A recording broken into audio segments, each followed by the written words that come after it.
Buenos días, hermanos. Esta semana fue una semana un poco difícil. Muchas veces en nuestras vidas, yo he estado escuchando cantidad de veces una famosa frase que se escucha mucho últimamente, y es eso de emociones encontradas. Yo nunca había sentido eso de emociones encontradas, la verdad. Yo decía, ¿qué es esto? Pero esta semana me sucedió. Tuve dos emociones que se contraponían.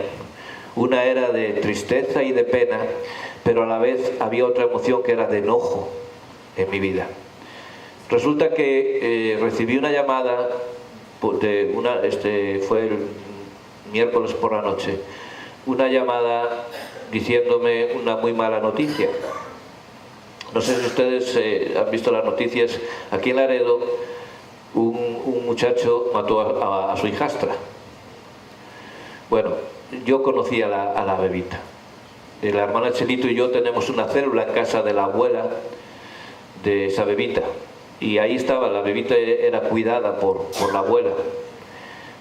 Cuando la hermana Chelito y yo fuimos a esta célula por primera vez y vimos la bebita, nuestro tema de conversación al regresarnos fue sobre el mal estado de esta niña. 17 meses. Estaba en muy mal estado. Entonces, tanto la hermana Chelito como un servidor hicimos lo posible para poder ayudar a esta familia, lo que estuvo en nuestras manos, ¿verdad? Y la niña empezaba a salir adelante, se le miraba, hace unos días se le miraba otra cara. Y resulta que regresó la mamá a buscar a la niña y la abuela se la dejó ir. Y ya todos sabemos lo que pasó. Bueno, pues todavía a mí no me es muy claro. Lo que sí sé es que el padrastro mató a la niña. Entonces, por un lado, yo fui a visitar a la abuela, y por un lado había en mí un deseo de consolarla, porque la mujer estaba llorando, pero por otro lado había en mí un deseo de decirle, pues que no sabes que no andas bien, que no sabes que uno paga y cobra las consecuencias de una vida desordenada, de una vida sin Dios. Y es difícil decírselo, pero hay que decírselo. Es por eso que la Biblia dice, hermanos, bienaventurado, y escuche bien, todos sabemos lo que la palabra bienaventurado significa. Bienaventurado significa feliz, feliz y feliz. Bienaventurado es el hombre que está repleto y satisfecho. Pero esta satisfacción solo la vamos a encontrar, y a lo mejor usted ya encuentra la frase trillada, pero es verdad. Es verdad. Usted la satisfacción plena solo la va a encontrar en Dios. En Dios. Y muchas veces no tenemos esa satisfacción porque no andamos en los caminos de Dios. Andamos a mitad. Hacemos algunas cosas que queremos, a otras cosas que Dios demanda, pero no andamos en una totalidad. El salmo que acabamos de leer, el Salmo 119, dice: bienaventurados, felices, los perfectos de camino. ¿Quiénes son los perfectos de camino? ¿Quién está satisfecho cuando anda en un camino perfecto? Si leemos el Salmo entero, ahí encontramos la solución. Muchas veces nuestras vidas están insatisfechas porque se contraponen. Hay una pelea. Romanos nos dice que en nuestras vidas hay una pelea constante. Hay una lucha. Ahí va a estar siempre. El problema no es la lucha. El problema es qué es lo que nosotros más alimentamos en esa lucha. Esa lucha está dentro de nosotros. Dice la Escritura que es la carne contra el espíritu. La carne desea los placeres de la carne, aquellos que no agradan a Dios. Y el espíritu, por el contrario, nos va a llevar a buscar los propósitos de Dios. El título de hoy es ese, hermanos: los propósitos de Dios y mis propósitos. ¿Qué es más importante en mi vida? ¿Mis propósitos o los propósitos de Dios? Si nosotros seguimos nuestros propios propósitos, no vamos nunca a sentirnos satisfechos. Nunca. Ese hueco que solo Dios puede llenar seguirá ahí vacío, y nuestras vidas reflejarán insatisfacción.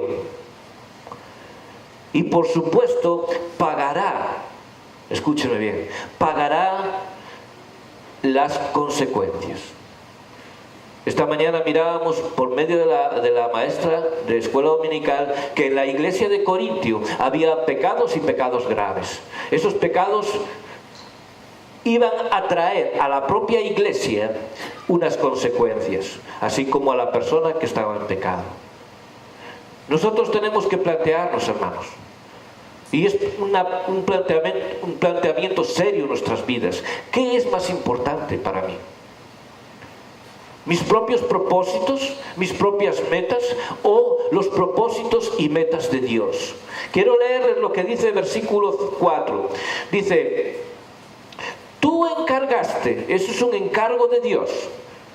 Tú encargaste, ¿qué cosa nos encarga Dios?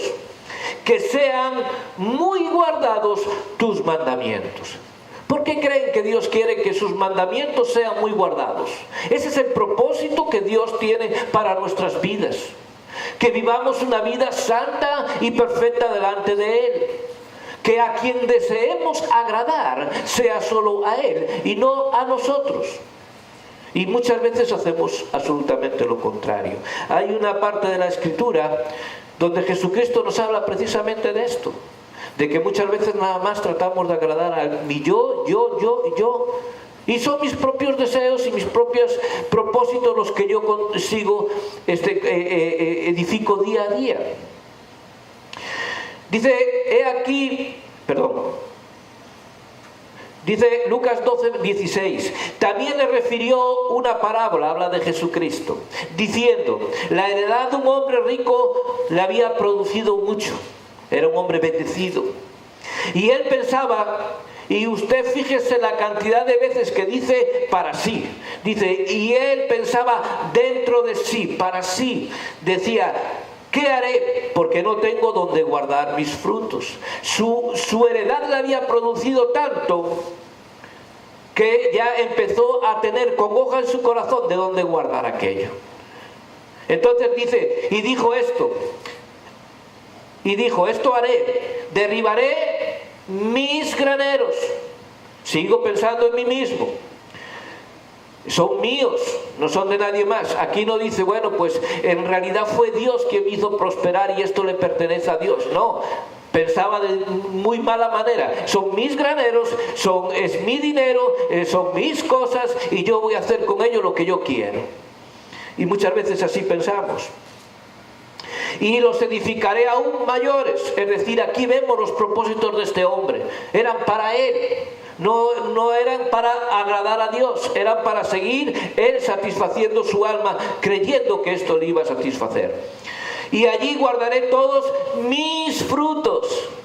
Seguimos con el yo. Y mis bienes. Y diré a mi alma, alma, muchos bienes tienes guardados para muchos años. Repósate, come, bebe y regocíjate. Este hombre se sentía seguro. Muchas veces ponemos nuestra seguridad en aquellas cosas que tenemos y no las ponemos en aquel que verdaderamente nos puede guardar. ¿Saben? En Dios. Pero muchas veces Dios dice algo muy diferente a lo que nosotros pensamos. El último versículo de esta parábola dice, pero Dios le dijo, porque Dios todavía habla y Dios todavía nos dice, le llamó necio. Le llamó necio. ¿Qué es un necio? Es una persona falta de entendimiento. Alguien que por mucho que se le diga, no entiende. Por mucho que se le hable, no entiende. Yo cuando fui a hablar con esta señora, yo le dije, hermana, yo he estado 2 meses viniendo a su casa diciéndole, vaya a la iglesia, vaya a la iglesia, vaya a la iglesia. Porque he visto el desorden que hay un desorden increíble en aquella casa. Hay muchas cosas que Dios quiere sanar, muchas cosas que Dios quiere arreglar. Pero ¿qué sucede? Que no hicieron caso. Y eso lleva a unas consecuencias. Cuando nuestras vidas viven en un desorden, nos lleva a consecuencias. Y muchas veces acabamos incluso, cuando pagamos las consecuencias, acabamos culpando a Dios. Cuando Dios nos está llamando, Dios nos está diciendo, yo tengo pensamientos de paz sobre ustedes, pero es necesario que si tú quieres estar satisfecho, tú quieres vivir feliz, tú quieres mi protección, tú tienes que andar en mis estatutos. Tú encargaste, dice David, que sean muy guardados tus mandamientos. Ojalá fuesen ordenados mis caminos para guardar tus estatutos. Y esa es la petición que cada uno de nosotros debe tener. Señor, muéstrame tú cuál es mi camino, porque ese es el propósito de Dios. Dios va a mostrarnos el camino de Él y nos va a decir: yo no quiero que tú continúes por aquí, yo quiero que tú vayas por aquí. Ahora, otra cosa es que Dios nos muestre el camino y que nosotros lo obedezcamos. Por eso David dice, ¿verdad? Entonces no seré yo avergonzado cuando atendiese a todos tus mandamientos. David era un hombre que entendía esto. Nosotros muchas veces tenemos buenos deseos de agradar a Dios. David los tuvo, hasta el punto de que dedicó parte de su vida. Él tenía el deseo en su corazón, dice, de construirle la casa a Dios. ¿Saben? Ese era su propósito. Pero aún así, Dios le dijo: ¿sabes qué? Mi propósito es otro totalmente diferente. El propósito de Dios no era que David le construyera la casa. El propósito de David era que su hijo se la construyera, Salomón. Entonces nosotros debemos saber cuál es el propósito de Dios para nuestras vidas. Muchas veces no es lo que estamos haciendo, aunque creamos que lo es. No lo es. ¿Cómo podemos saber cuál es el propósito de Dios? Es más simple de lo que parece. Debemos dejar. Todos sabemos que Jesucristo, y esto es parte vital en la vida de un creyente, todos sabemos que nuestro Señor Jesucristo camina delante nuestra. Nosotros somos, y esta mañana la hermana todavía no lo recordaba, la hermana Luz, todos, ¿a quién seguimos? No seguimos a Apolo, no seguimos a Cefa, no seguimos a Pablo. ¿A quién seguimos? Seguimos a nuestro Señor Jesucristo. Pablo nos exhorta a que no sigamos a ningún hombre, sino a Jesucristo. Jesucristo va delante nuestra. Jesucristo nos acompaña. Así pasaba ya en el Viejo Testamento, no se crea. Jesucristo también era la guía del pueblo de Israel. Déjenme que les lea. Está en el libro de Éxodo. He aquí yo envío mi ángel delante de ti. Si usted ve esta parte de la escritura, ángel es con A mayúscula. Entonces cuando dice mi ángel con A mayúscula, ¿a quién se está refiriendo? Está refiriéndose a Cristo. Solo que en el Viejo Testamento Dios nos había hecho carne, entonces se manifestaba en la persona de Jesucristo, pero por teofanías. No voy a explicar esto ahora porque me alargaría un poquito, ¿verdad? Pero era el ángel del Señor. Era Jesucristo caminando delante del pueblo. Dice: he aquí yo envío mi ángel delante de ti. Delante de ti. ¿Para qué envía Dios su ángel delante de nosotros? Porque habrá un propósito. ¿O creen que Dios hace muchas veces las cosas como nosotros las hacemos? Corremos a la aventura, golpeamos al aire. No, el apóstol Pablo dice que el cristiano no tiene que hacer eso. Su caminar, su paso a paso tiene que ser medido, tiene que ser para agradar a Dios. Cuando damos un paso al vacío, no sabemos a dónde vamos a caer. He aquí yo envío mi ángel delante de ti para que te guarde, para que te guarde. Dios no quiere que nosotros vayamos por caminos peligrosos, no quiere que caigamos en las manos del enemigo. Y te introduzca en el lugar que yo te he preparado. ¿Cuántas veces se ha hablado, cuántas veces usted ha escuchado que Dios tiene siempre una tierra bonita y preciosa, y donde fluye leche y miel, para que nosotros conquistemos, la hagamos nuestra y vivamos una vida de satisfacción? La satisfacción en el Señor. Cuando Dios le preparó lugar al pueblo de Israel, era para eso, para tener un pueblo para sí, que viviera en satisfacción, que viviera pleno y lleno. Eso es lo que Dios quiere de nosotros. Pero muchas veces eso no es lo que refleja nuestras vidas. Entonces nos llama a meditar. ¿Estoy yo cumpliendo y dejándome guiar por el Señor, o todavía sigo por mis propios caminos? Guárdate delante de Él y oye su voz. Es bien importante. No le seas rebelde, porque Él no perdonará vuestra rebelión, porque mi nombre está en Él. Cuando nosotros, fíjense, uno de los mandamientos: no tomarás el nombre del Señor en vano. ¿Saben? Yo quisiera que ustedes estudiaran sobre esto en sus casas. ¿Qué significa? ¿Qué significa tomar el nombre de Dios en vano? Es bien importante. Ojalá aprendiéramos del pueblo de Israel, que lo llevó hasta un extremo de ni siquiera pronunciarlo. Nosotros a veces lo hacemos con mucha ligereza, parece que estamos en el otro extremo, ¿verdad? El nombre del Señor es santo, el nombre del Señor es precioso, y dice, yo pondré mi nombre en Él. Cuida de lo que Él te diga, cuida de que tú no quebrantes ni una sola de sus palabras. Y dice que estemos atentos y que oigamos su voz. Versículo 22. Pero si en verdad oyeres su voz y hicieres todo lo que yo te dijere, seré enemigo de tus enemigos y te afligiré a los que te afligen. Esto no solo es una representación de nuestros enemigos materiales, es una representación de nuestros enemigos espirituales. Todo aquello que puede venir a nuestra vida, Dios nos va a proteger y nos va a guardar. Dice que un día un señor iba con su burro y el burro se le cayó a un pozo y trató de salvar al burro, y por mucho que se hincaba para agarrarlo no podía, y al final sí logró asirlo, pero era el peso del burro tanto que no podía levantarlo, y ahí estaba el burro en el pozo. Fue y llamó a las personas que estaban por allí para que le ayudaran, pero no pudieron tampoco, y a aquellas personas no se le ocurrió otra cosa que decir, bueno, pues para que el burro no sufra, mejor es enterrarlo vivo. Así nos quiere hacer el diablo, nos quiere enterrar vivos.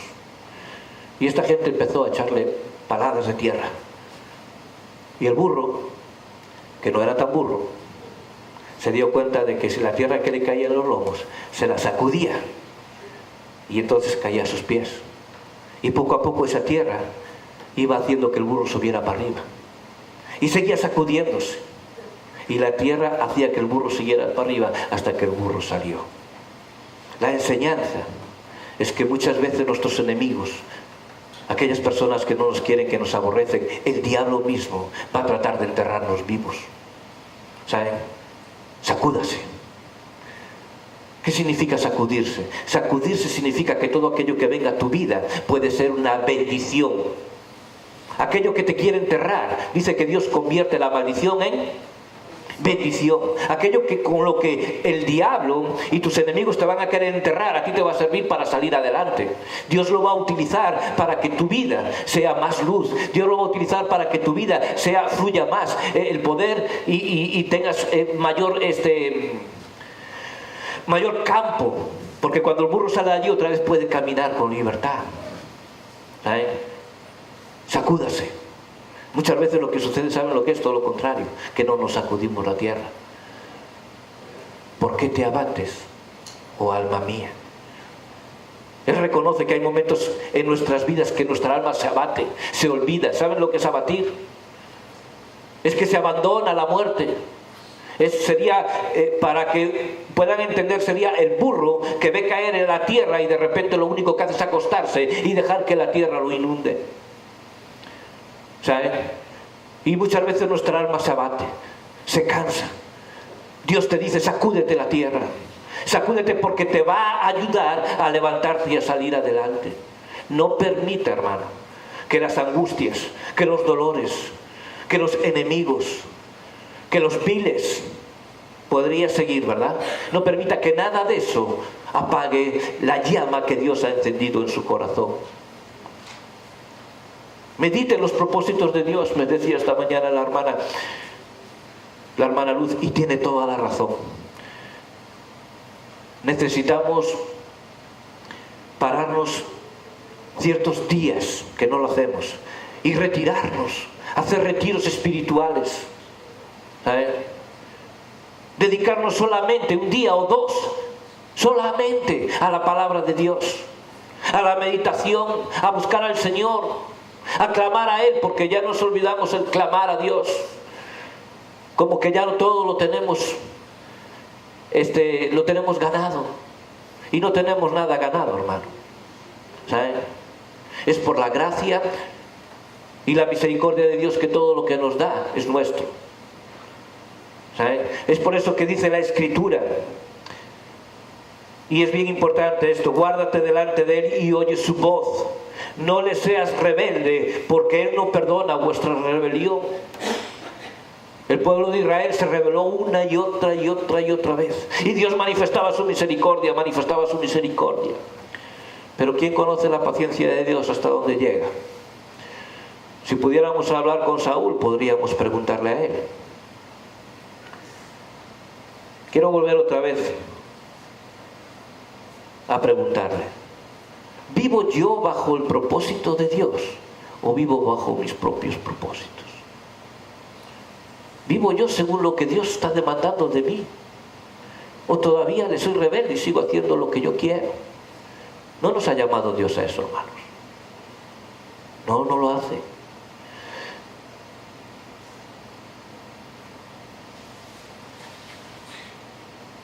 Primera de Crónicas 28:2.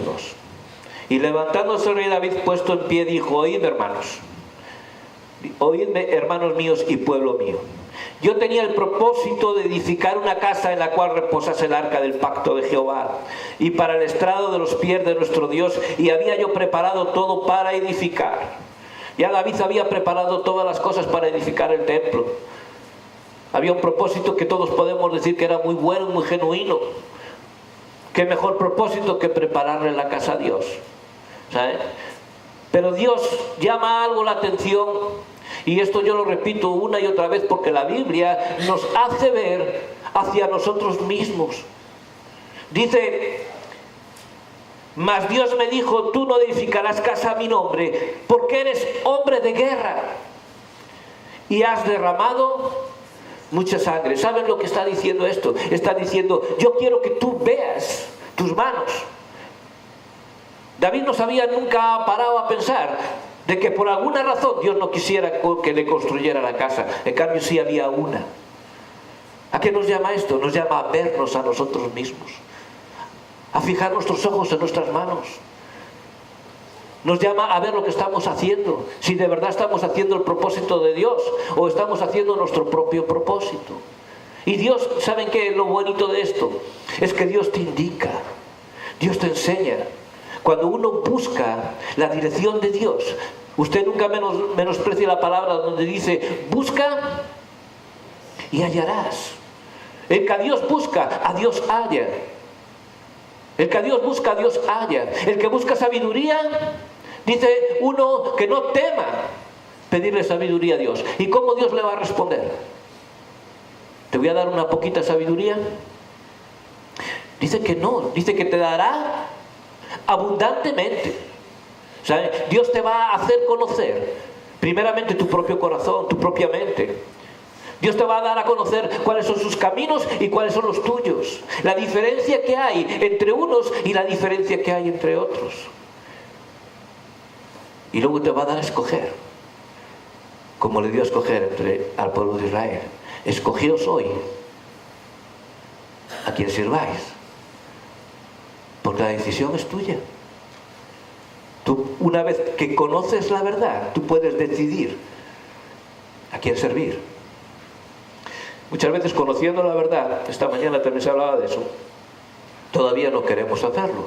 ¿Por qué? Porque se manifiestan nuestros propósitos. Le damos más rienda suelta a nuestra carne que a nuestro espíritu. Tenemos una carne muy fuerte y un espíritu anoréxico, ¿verdad?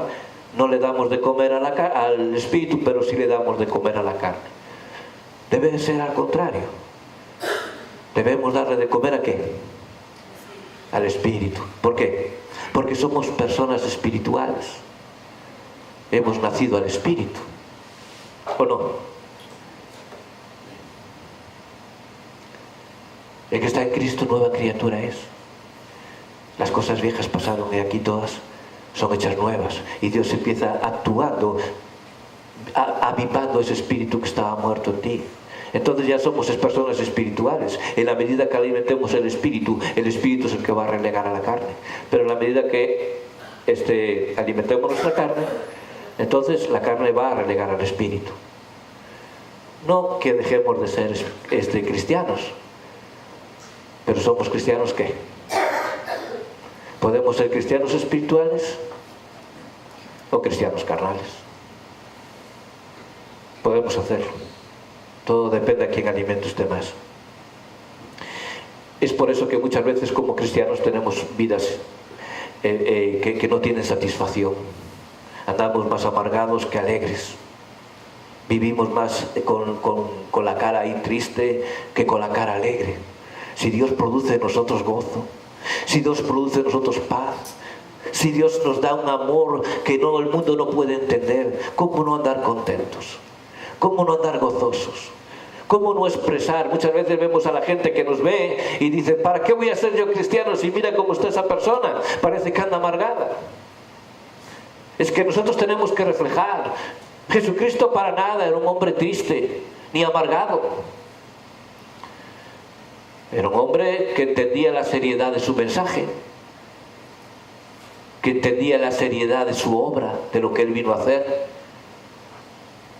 Pero lo que él hizo, lo hizo para que nosotros viviéramos ¿qué? Felices, satisfechos. Yo he venido para dar vida y vida en abundancia. En abundancia. ¿Qué es una vida abundante? ¿Qué es una vida satisfactoria? Una vida plena. Eso es lo que Cristo nos ha venido a dar. Muchas veces nuestras vidas no reflejan eso precisamente porque estamos buscando más nuestros propósitos que los propósitos de Dios. Hemos estado viendo, aquellos que han venido los domingos por la tarde, llevamos este mes viendo los propósitos de Dios, que nos habla sobre la soberanía de Dios, ¿verdad? Y vemos cómo Dios se ha manifestado en ciertos propósitos, que su plan lleva esos propósitos y que nadie, aunque muchos crean que sí, nadie va a poder cambiar. Muchas veces creemos que podemos ir en contra de los planes de Dios. Déjeme decirle que no. La persona que piense tal cosa está bien equivocada. Los planes de Dios no se cambian. Muchas veces Dios quiere utilizarnos a nosotros y nos pone ahí, pero si nosotros no hacemos la obra de Él, el plan va a seguir, el plan se va a realizar. Lo que sucede es que ya no va a ser con nosotros, pero Dios pondrá a alguien más ahí. El plan se va a realizar.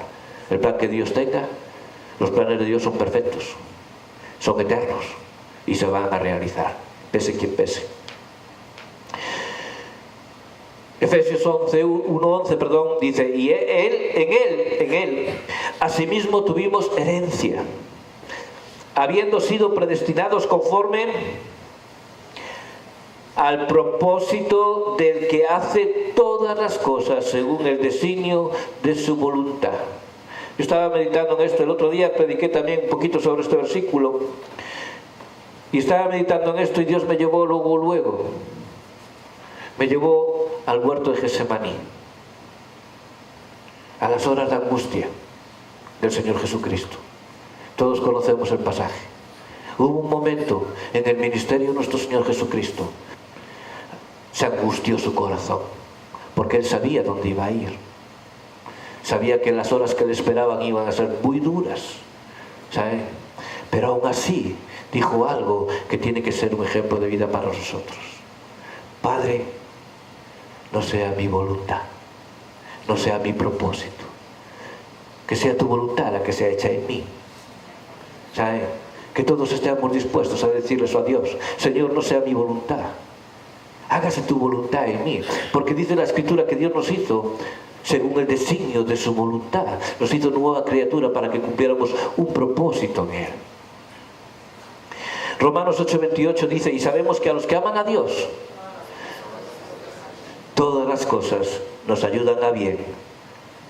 A ver, es que muchas veces solo decimos parte del versículo y nos olvidamos del otro. Pero este versículo continúa. Dice, y sabemos que a los que aman a Dios, todas las cosas ayudan a bien. Esto es, a los que conforme a su propósito son llamados. Conforme a su propósito. Que estemos nosotros dispuestos a cumplir su propósito. Y para acabar, Gálatas 2:20. Con Cristo estoy juntamente crucificado. Diga conmigo, y ya no vivo yo. Y ya no vivo yo, mas Cristo vive en mí. Aleluya. Es Cristo quien vive en mí. Y dice la Escritura, y lo que vivo ahora en la carne, lo vivo en la fe del Hijo de Dios. Yo espero que estas palabras puedan estar llenando su vida en esta hora. ¿Sabe? Lo que vivo en la carne, yo ya no lo vivo para mí. No lo vivo para mi carne. Lo vivo en la fe del Hijo de Dios, el cual me amó y se entregó por mí. ¿Sabe? Si Él hizo todo eso, ¿qué no haremos nosotros por Él? Si Dios tiene pensamientos de paz para nuestras vidas, si Dios nos ha puesto a su ángel ahí, el Espíritu Santo, que nos acompaña en todo momento, que es el que nos muestra el camino, ¿cuántas veces le seguiremos resistiendo? No lo hagamos, dejémonos guiar por Él, porque ahí es donde entra la plenitud de la vida. Cuando nosotros somos guiados por el Espíritu Santo, es cuando vamos a sentirnos satisfechos y llenos. Que Dios quiera que así sea. Voy a acabar con el Salmo 138, 8. Es un ruego de David. Dice Jehová, y es primero asegura una verdad. Dice Jehová cumplirá su propósito en mí. Que podamos decir como dijo David, Jehová cumplirá su propósito en mí. Él estaba dispuesto. Por eso dicen que él tenía un corazón conforme al corazón de Dios, porque era un hombre dispuesto. Él quería cumplir el propósito de Dios. Para él no había nada más importante que esto. Jehová cumplirá su propósito en mí. Tu misericordia, oh Jehová, es para siempre. No desampares, escúcheme bien, no desampares la obra de tus manos. Nosotros somos la obra de Dios.